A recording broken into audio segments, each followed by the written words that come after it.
So, welcome back. In today's lesson, we will talk about what is mermaid.js. So, mermaid.js is a lightweight JavaScript library that enables the creation of diagrams and flowcharts using a simple text-based syntax.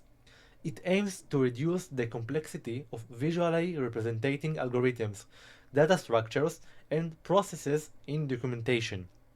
It's ideal for developers, technical writers, and educators looking to incorporate diagrams into documentation, GitHub READMEs, and development workflow.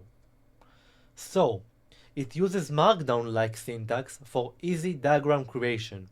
It supports various diagram types, including flowcharts, sequence diagrams, class diagrams, and more. It's easy to integrate with documentation and Markdown editors, enriching developers' productivity and documentation clarity. So, it offers a live editor for a real-time diagram generation and preview. You can customize the style of the diagram with a theme and CSS to match branding or documentation style. It also supports a wide range of diagrams, including Gantt charts, pie charts, and Git graphs. So, how mermaid.js works? So, at the start, users write diagrams in a text editor using mermaid syntax. After that, the mermaid compiler converts the text script into a SVG graphics. In the end, the generated SVG diagrams can be embedded into web pages, documentation, or Markdown files. So let's see an example. In our example, we can see a simple mermaid syntax that outlines a basic flowchart. The script is the follows. We create a graph from top to down. After that, we create a node named start that sends an arrow to a diamond shape B, that the text in the B is it's working. After that, we can send two arrows, one from B to C and one from B to D. B sending to C if the answer is yes, and send to D if the answer is no. So, in addition to that, we can embed flowcharts in GitHub README to explain project architecture or workflow. We can use a sequence diagrams to detail the steps in the process or interaction between components. We can include class diagrams to represent the structure of a software system.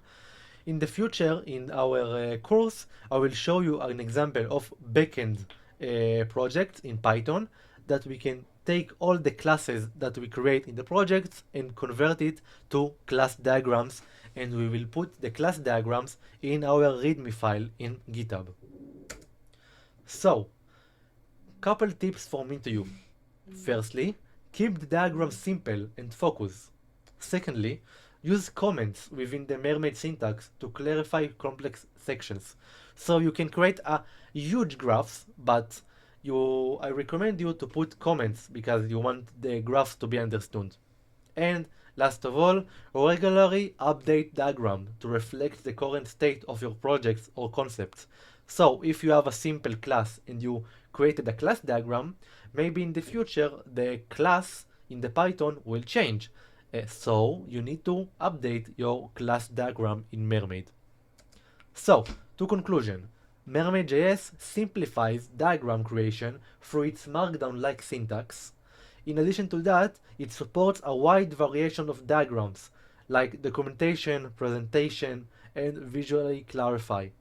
It's easy to integrate and update.